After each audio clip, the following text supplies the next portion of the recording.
네, 그러면 파트 1 들어가기 앞서서 인트로덕션 투 더 핸드북에 들어가도록 하겠습니다. 이 책에 대한 전반적인 내용에 대한 설명과 그리고 구성, 그리고 핵심적인 내용들, 이 책을 읽어야 되는 이유들을 간단하게 설명드리도록 하겠습니다.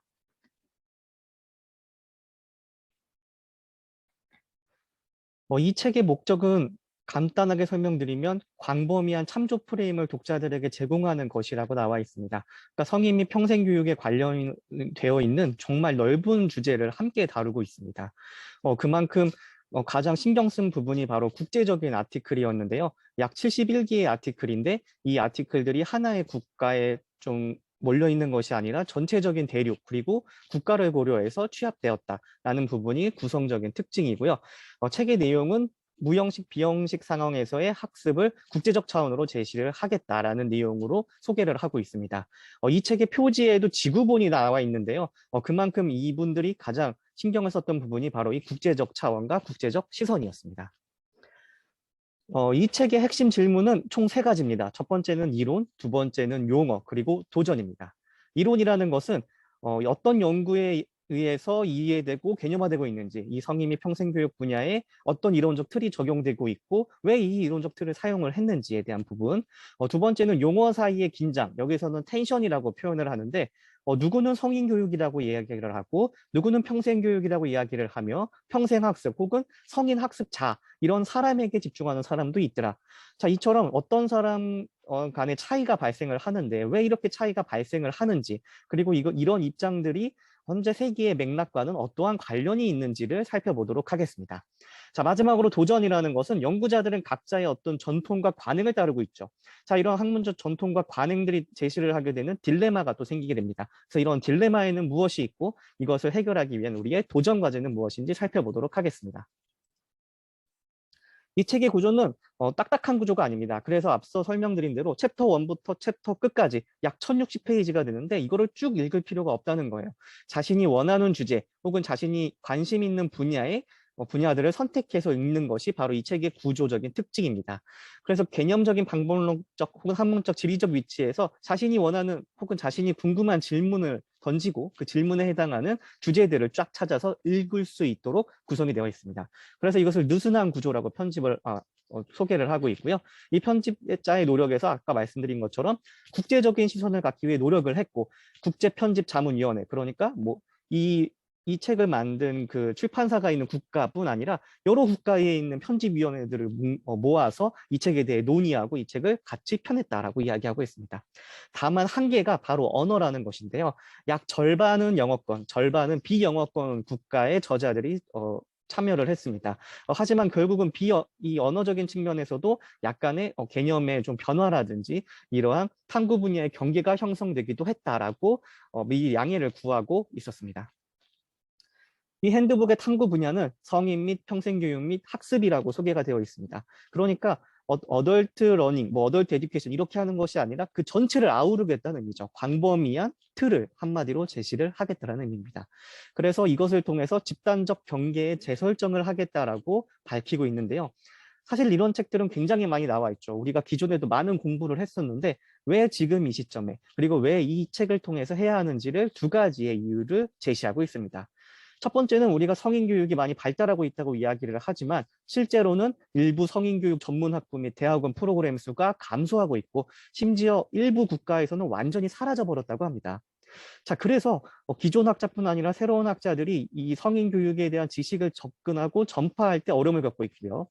또 한 가지는 이 분야 자체가 굉장히 풍부하고 복잡하다는 겁니다. 여러 가지 맥락들이 혼합되어 있기 때문에 이것을 딱 완전하게 표현하기가 원래 어려운 분야다. 그러므로 다시 정리하고 지금 이 순간의 맥락을 함께 고려해서 다시 책을 펴낸다라고 이야기를 하고 있습니다. 이 책의 연구 방법을 이 책에서는 인문질 이야기라는 표현을 하고 있어요. 휴먼 지오그래피라고 하는데 우리의 인문 그 문화 자체를 하나의 영토로 보겠다. 이 교육 연구 또한 하나의 영토이다라고 생각을 하는 거죠. 이 영토라고 봤을 때의 개념은 하나의 어떤 공간적인 실체가 아니라 이데올로기 및 권위가 혼합된 결과라는 겁니다. 여러 명의 학자, 실무자, 정책 기반자들이 서로 주장하고 뭐 서로 경계하면서 그러한 그 경계 바운더리에서 생산되는 서로의 어떤 주장의 영역화와 과정의 산물이라는 거죠. 그만큼 이 분야는 복잡하다라는 것을 뜻하고 있고요. 그래서 우리가 생각을 해야 되는 것이 바로 인문지리학이다라고 표현을 하고 있습니다. 목차는 크게 이제 3부로 지속이 될 겁니다. 앞서 설명이 나왔기 때문에 패스하도록 하겠습니다. 그래서 이 책은 느슨한 구조이기 때문에 우리가 쫙 읽는 것이 아니라 내가 관심 있는 분야를 찾아서 함께 찾아서 읽으면 좋을 것 같다라고 이렇게 여러 가지 활용하는 방법을 몇 가지 제시하고 있습니다. 제가 뽑은 키 센텐스는 이것입니다. 아까 잠깐 설명을 드렸는데 이 성인교육, 성인학습, 평생교육, 평생학습은 결국 여러 명이 공동으로 주장하는 경계 공간에서 생산된 미시적 영역화 과정의 산물이다. 그만큼 복잡하고 여러 가지 주장들이 담겨 있고 여러 사람들의 삶이 담겨 있다라는 의미로 인트로를 마무리하도록 하겠습니다.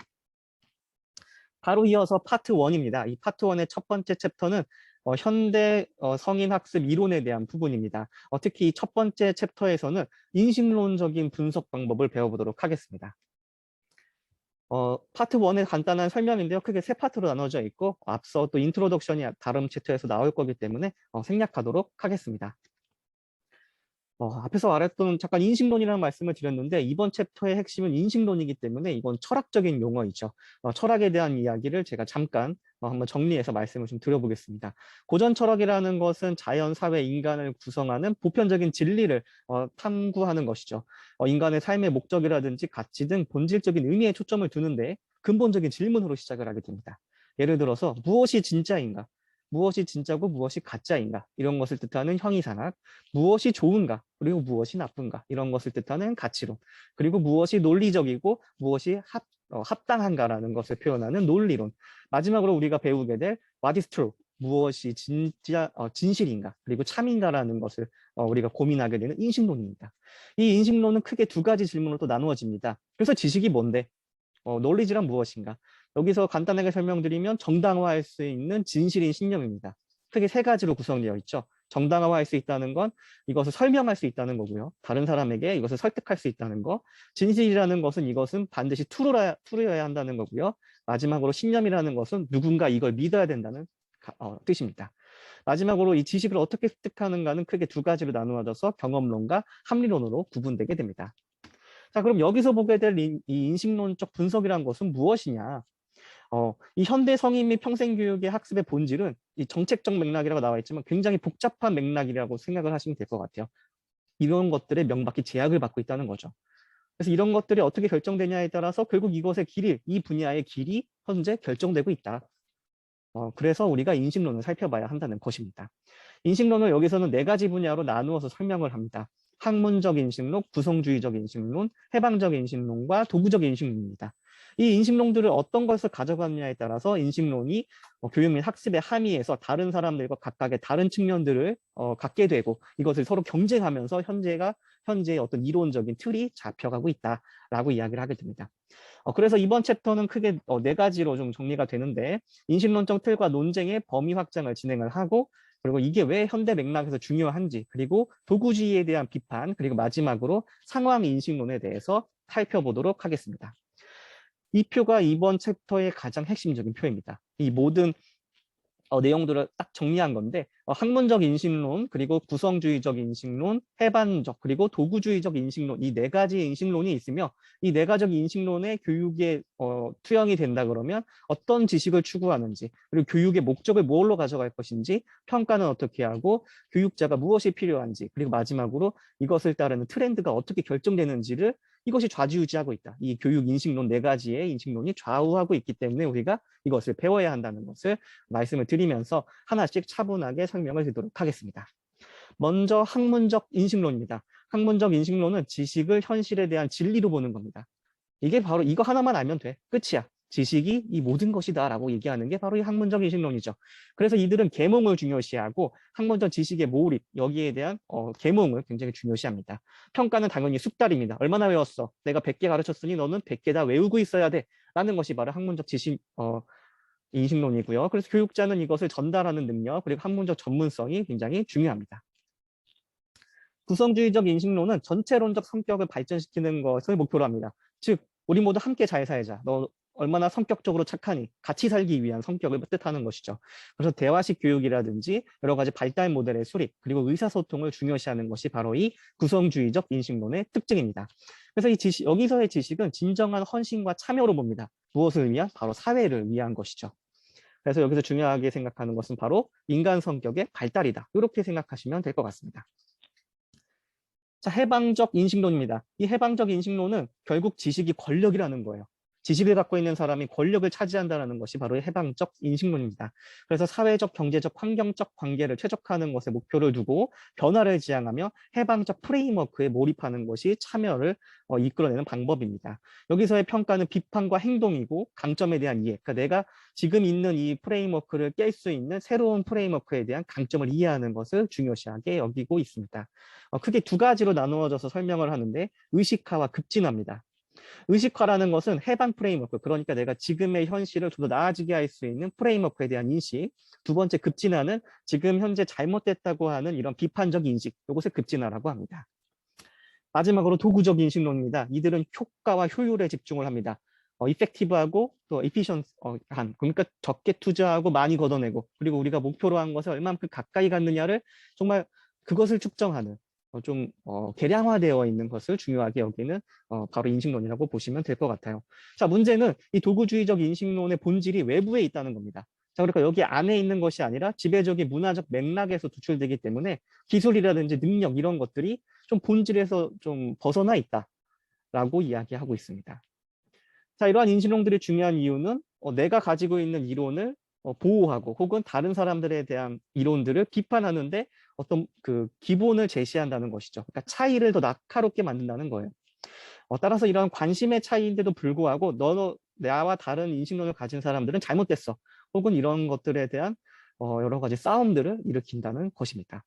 한쪽에서는 이제 이거 다 비교 불가능해라는 이론도 있다고 해서 설명이 나오는데 이런 것을 비교 불가능성이라고 이야기합니다. 그래서 인식론은 다 네 가지 다 중요한 거야. 비교할 수 없다라는 이야기도 함께 제시를 하고 있습니다. 자, 그래서 이 책에서는 현대사회의 특징을 크게 세 가지로 요약해서 설명합니다. 첫 번째는 도구주의인데요. 이 도구주의는 좀 본질을 잃어버린 채로 교환 가치에만 관심을 두는 거죠.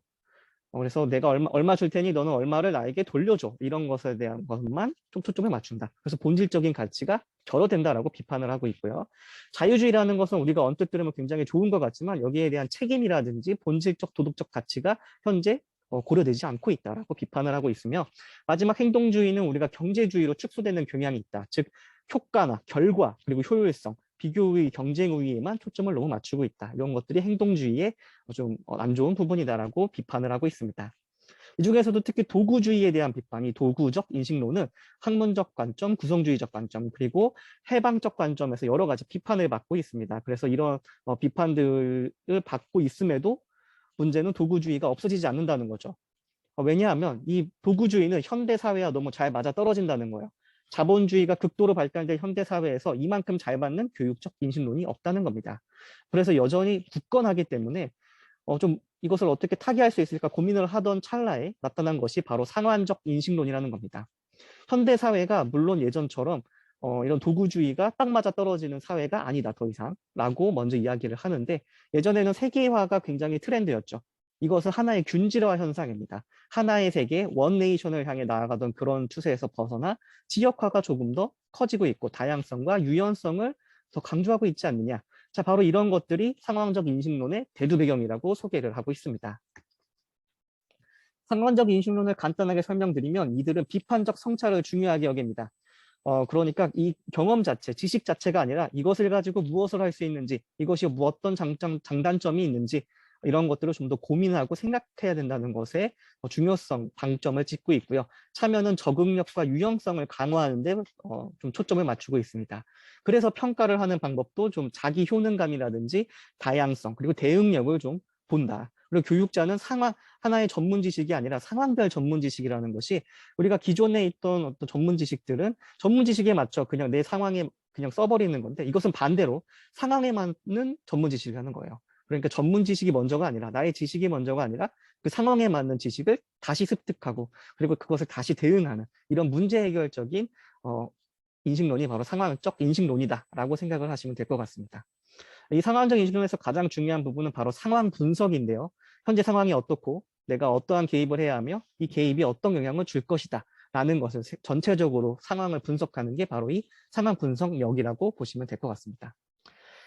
자, 지금까지 인식론의 네 가지 측면, 그리고 거기에 더해져서 현대적인 흐름과 변화, 그리고 거기에 맞춰서 다시 대두되게 된 상황적 인식론에 대해서 설명을 드렸는데, 여기서의 키 센텐스는 저는 요걸로 좀 뽑았습니다. 물론 좀 떨어져 있는 센텐스긴 했는데, 이 네 가지 인식론 자체가 어떤 정도의 차이, 뭐 옳고 그름의 차이가 아니라 그냥 관심의 차이야 라고 여기서 책에선 이야기를 합니다. 너네 다를 거 없어.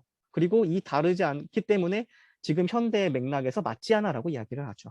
그래서 결론적으로는 우리가 상황적이라고 부르는 이 교육인식론이 출현할 거다라고 암시하면서 이 챕터를 마무리하고 있습니다. 네, 이상 발표를 마치도록 하겠습니다. 감사합니다. 네, 어떻게 이렇게 쏙쏙 들어오게 강의를 잘할까 신기하네 하신 교수님 의견에 100% 공감합니다. 정원 선생님 너무 수고하셨고요. 다음 발제는 저희 김미란 선생님이 시작하겠습니다.